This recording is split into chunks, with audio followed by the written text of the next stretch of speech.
Sous le soleil du Sahel, un chiffre fend la poussière rouge, 5 milliards de dollars pour un fruit longtemps synonyme de dépendance. En 2024, cette somme n'achète pas seulement des machines, elle rachète la dignité d'une économie. Le Burkina Faso, sous Ibrahim Traoré, veut transformer la banane en moteur d'industrie et non en symbole d'humiliation. Mais comment un fruit banal peut-il faire vaciller des équilibres mondiaux ? Ce que les analystes appelaient une fantaisie devient une équation mesurable, valeur gardée, marge restituée, souveraineté convertie en tonnage. Le pari semble fou, mais c'est peut-être ainsi qu'une république serait écrite. Le projet ne se résume pas à une modernisation agricole. Derrière ces chiffres précis, il porte une promesse politique. Faire du Burkina Faso un pays producteur de valeur, non de matières premières. Ibrahim Traoré y voit la preuve que la souveraineté n'est pas un concept, mais une chaîne logistique que l'on contrôle de bout en bout. Chaque banane transformée localement devient une déclaration d'indépendance silencieuse. Ce plan, évalué à 5 milliards de dollars, trace une frontière nette entre l'ancien modèle, exporter du brut pour importer du fini, et le nouveau, produire, transformer, vendre. Les risques sont réels. Manque d'infrastructures, pression des marchés, lenteur bureaucratique. Mais la promesse l'est tout autant. Emploi, redistribution, fierté économique.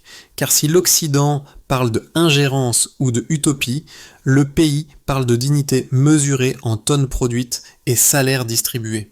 Ibrahim Traoré résume sa ligne d'un ton calme. Nous vendrons ce que nous faisons, pas ce que nous perdons.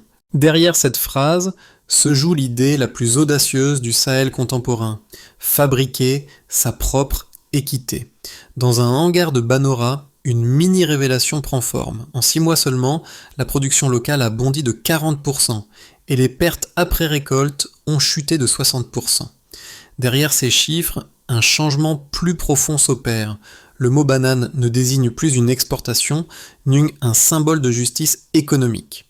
Sous Ibrahim Traoré, la doctrine économique du Burkina Faso s'articule autour d'une idée simple, garder la valeur sur le territoire.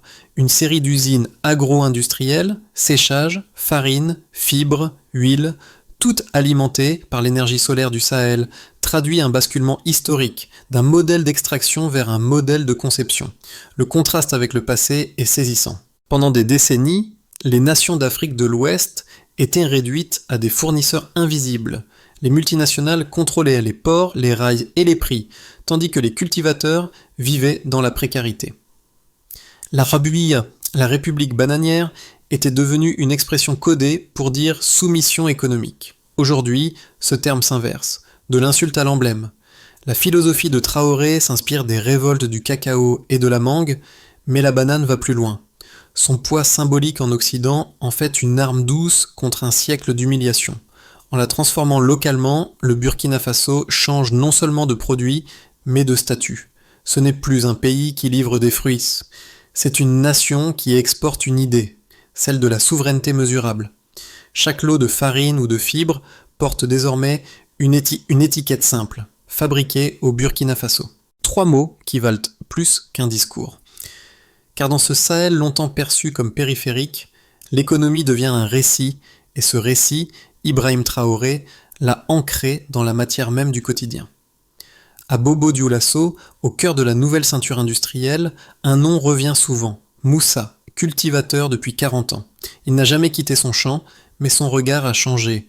Avant, la banane partait sans nous, maintenant, elle reste et nous nourrit, dit-il simplement. Ce témoignage illustre l'effet immédiat du programme d'Ibrahim Traoré, une économie qui commence à rémunérer ceux qui la fondent. Les impacts précoces dépassent les chiffres. Les coopératives locales, souvent dirigées par des femmes, deviennent des centres de décision économique. Dans ces ateliers de séchage et de broyage, l'organisation du travail s'accompagne d'une nouvelle fierté. On parle de emploi avec la même ferveur qu'on parlait autrefois de pluie. La transformation ne concerne pas seulement la matière première, nuit la conscience collective. Dans les villages du Sud, le changement se mesure à la cadence des camions et aux lampes solaires qui s'allument à la tombée du jour. Les jeunes, autrefois candidats à l'exil, trouvaient un avenir sur place. Les techniciens formés à Banfora enseignent déjà à d'autres communautés comment calibrer les machines ou contrôler la qualité des lots. Pour Ibrahim Traoré, cette première phase n'est pas une fin, mais une preuve, celle qu'une politique industrielle peut naître d'un fruit ordinaire. Derrière les usines, derrière les chiffres, c'est une pédagogie du courage qui se met en place, celle d'un pays qui découvre que produire, c'est se tenir debout. Au début de 2025, le bruit régulier des moteurs roulait sur la poussière ocre. Les premiers convois, chargés non de fruits, mais de poutres d'acier et de mélangeurs industriels, traversaient le sud du Burkina Faso. Le projet industriel, pensé par Ibrahim Traoré, prenait enfin corps. L'activation s'est faite dans le silence méthodique des chantiers. À Banora, les murs du premier complexe ont été peints d'un slogan « Pas de peau perdue, pas de mains impayées ». En quelques semaines, des hangars ont surgi parmi les plantations. Les jeunes, souvent sans emploi, ont été formés en urgence. Techniciens, opérateurs, logisticiens. À Gawa, on installait des extracteurs de fibres. À Bobo-Dioulasso, des séchoirs à flux solaire importés d'Inde. Chaque pôle recevait un rôle précis, selon une architecture planifiée pour que rien ne sorte du pays sans valeur ajoutée. Puis les chiffres ont parlé. En 6 mois, les coopératives locales ont enregistré une hausse de 40% des revenus agricoles. L'emploi féminin a triplé et les pertes après récolte ont chuté de 60%. Dans les entrepôts neufs, on entendait désormais le bourdonnement des convoyeurs. Une musique industrielle nouvelle pour le Sahel. Mais plus fort encore que le bruit des machines, c'était celui des conversations. On ne parlait plus de survie, de production, de normes, de délais. Ibrahim Traoré, vêtu simplement, a visité Banora lors du premier lot d'exportation. Pas de tapis rouge, pas de discours fleuve, quelques phrases à la rampe de chargement. Il nous appelait République bananière parce que nous servions leur douceur. Maintenant, ils nous appelleront Nation bananière, parce que nous nous servons nous-mêmes. Le clip a été diffusé en direct sur les réseaux africains. Dans les heures qui ont suivi, il est devenu viral sous le mot-clé « bananisation ». L'impact s'est fait sentir sur la scène géopolitique. À Bruxelles, des notes internes évoquaient une distorsion du marché. Le FMI parlait de risques systémiques. Mais en coulisses, les analystes européens comprenaient ce qui se jouait. Si l'Afrique retenait sa propre valeur, l'ordre des prix mondiaux basculerait. Déjà, le Mali et le Niger annonçaient vouloir reproduire le modèle. À Londres, les contrats de fruits tropicaux voyaient leur marge se contracter. À Washington, les think tanks s'interrogeaient sur le précédent économique créé par Ibrahim Traoré. En quelques mois, un fruit anodin avait fait vaciller un siècle d'habitude. Le Burkina Faso n'avait pas cherché la confrontation. Il avait choisi l'ingénierie, transformé la dépendance en design, l'humiliation en industrie. Et pendant que les usines bourdonnaient sous le soleil, le monde découvrait qu'une révolution pouvait se faire sans armes, mais avec des convoyeurs bien réglés. En 2023, le Burkina Faso exportait à peine 0,7% du volume mondial de bananes, et la quasi-totalité partait à l'état brut. Moins d'un an plus tard, 3 indicateurs racontent la transformation: la productivité, la valeur ajoutée et l'emploi. La productivité a connu un bond spectaculaire. En moins de 2 saisons, les pertes post-récolte ont chuté de 60%. Les filières locales, en séchant et conditionnant sur place, ont augmenté la durée de conservation du fruit de 5 jours à 18 mois. Un changement technique, mais aux effets politiques mesurables. Chaque kilo sauvé devient un acte de souveraineté. Ibrahim Traoré l'a répété devant les coopératives. Notre indépendance se compte désormais en tonnes préservées. La valeur ajoutée a suivi une courbe tout aussi impressionnante. Avant la réforme, chaque tonne rapportait à peine $190 à l'export. Aujourd'hui, transformée en farine, huile ou fibre, elle en rapporte plus de 470, soit une hausse de 147%. Cette différence alimente les salaires, mais surtout l'estime de soi. Dans les usines de Bobo-Dioulasso, les superviseurs notent que les ouvriers s'arrêtent plus souvent pour contrôler la qualité que pour fumer une cigarette. La rigueur est devenue une forme de fierté nationale. L'emploi, quant à lui, redessine le paysage social. Dans les zones rurales, l'activité féminine a triplé. 60% des postes de transformation sont désormais occupés par des femmes. Les villages autrefois déserts à midi bruissent aujourd'hui du bruit des séchoirs. Ce n'est pas une révolution criarde, mais une régénération silencieuse. Derrière ces chiffres, une logique d'ensemble se déploie. L'économie de la transformation crée un effet d'entraînement. Les transporteurs, les ateliers de conditionnement, les fabricants d'emballage, tous profitent du même essor. Les recettes d'exportation ont doublé malgré un volume inférieur, preuve qu'une croissance qualitative peut remplacer la course quantitative. Mais c'est surtout la perception extérieure qui révèle la portée du changement. À Londres, les traders observent des fluctuations inédites sur les contrats de fruits tropicaux. À Paris, des diplomates parlent désormais d'un effet Burkina. L'expression est entrée dans les rapports officiels de la Commission européenne, une capacité d'un pays à inverser la chaîne de dépendance par industrialisation locale. Pour Ibrahim Traoré, ces graphiques ne sont pas des trophées, ils sont des preuves de concept. Lors d'un entretien télévisé, il a déclaré « Nous ne cherchons pas à dépasser l'Occident en volume, nous cherchons à déjouer sa logique. » Et en cela, le calcul est déjà gagnant. Ainsi, entre 2023 et 2025, une mutation de civilisation se lit dans les données. La dignité convertie en chiffres, la souveraineté devenue un indicateur trimestriel. Deux visions s'affrontent désormais. La première, défendue par les institutions internationales, affirme qu'un pays enclavé ne peut se développer qu'en intégrant les chaînes globales d'approvisionnement. Elle valorise la spécialisation, l'importation des savoir-faire, la libre circulation des capitaux. Selon ses partisans, toute tentative d'autonomie industrielle mène à l'isolement et à la perte de compétitivité. La seconde, portée par Ibrahim Traoré, inverse la logique. Elle ne nie pas le commerce mondial, mais en redéfinit les termes. Produire localement d'abord, négocier ensuite. Cette approche ne cherche pas à rompre avec le marché, mais à lui présenter un nouvel acteur, souverain, discipliné, mais non subordonné. Nous n'avons pas quitté la table, nous avons simplement décidé d'apporter notre propre plat, a-t-il déclaré avec ironie lors d'une conférence à Ouagadougou. Les arguments du premier camp reposent sur des modèles éprouvés, économie d'échelle, rendement croissant, ouverture financière, mais ils oublient la vulnérabilité systémique.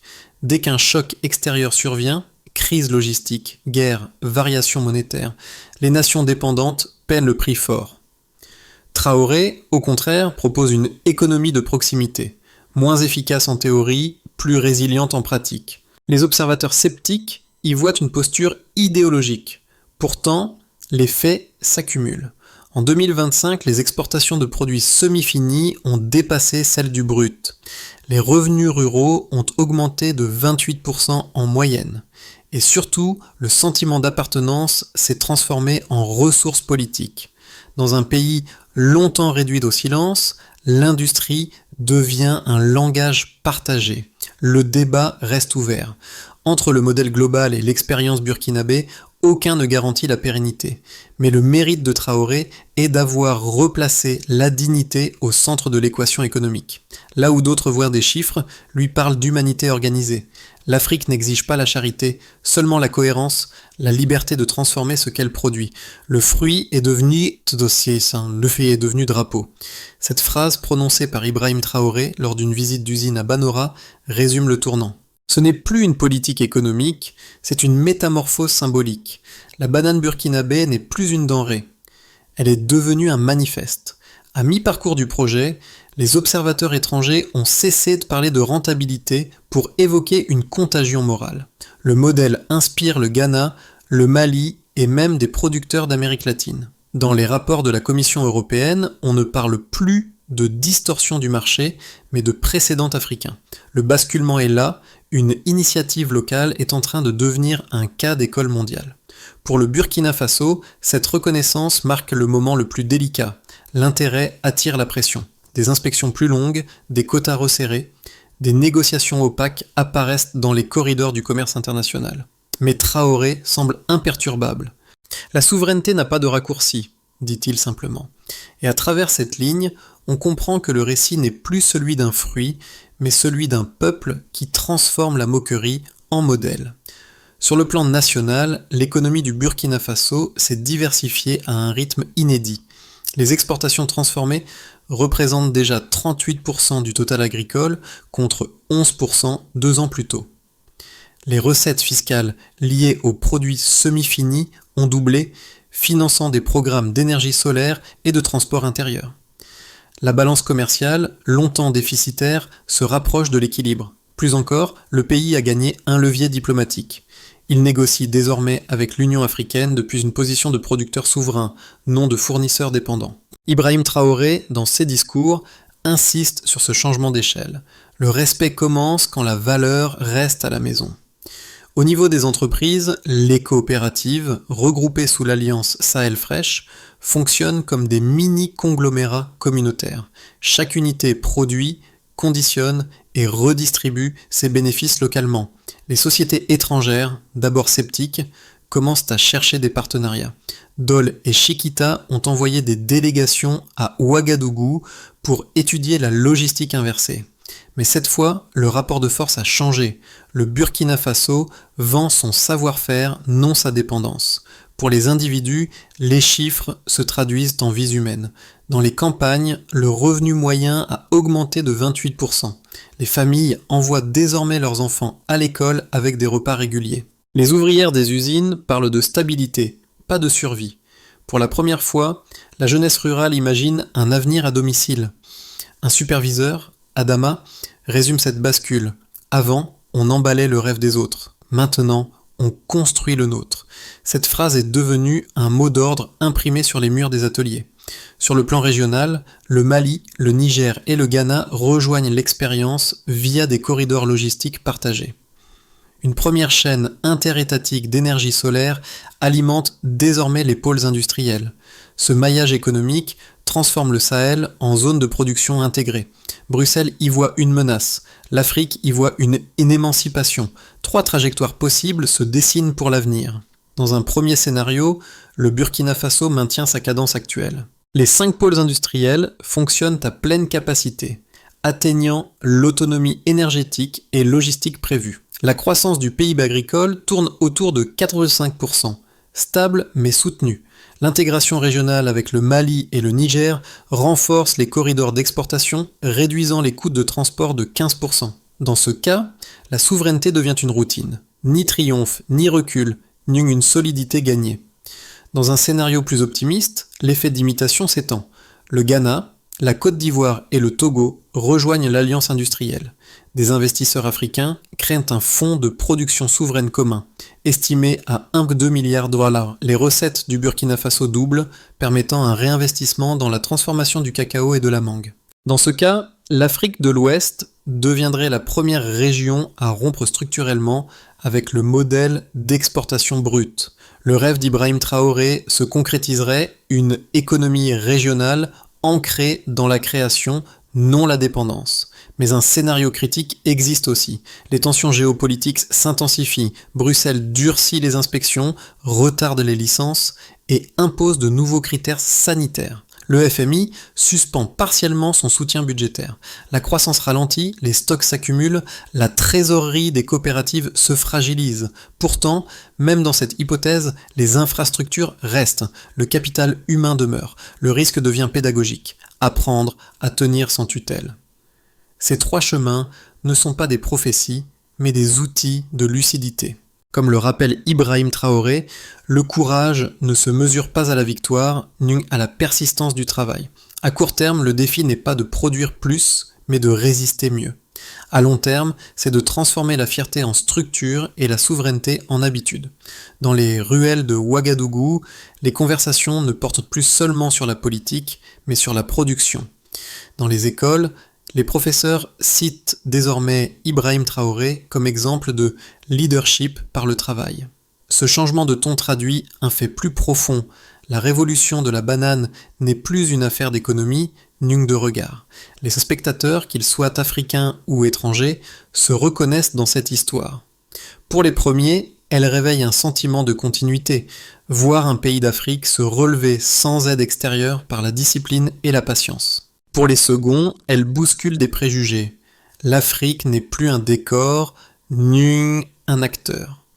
Sur les réseaux sociaux francophones, les vidéos du projet atteignent plusieurs millions de vues. Les commentaires les plus fréquents ne parlent pas de chiffres, ni de respect. À Banfora, une institutrice raconte comment ses élèves discutent des usines comme d'un symbole de futur. Avant, ils rêvaient d'Europe. Aujourd'hui, ils rêvent d'un badge d'usine. Cette phrase dit tout. L'industrialisation est devenue une pédagogie de l'espoir. Les villages qui s'éteignaient à 19h brillent jusqu'à minuit, éclairés par l'énergie solaire des ateliers. Ibrahim Traoré le sait.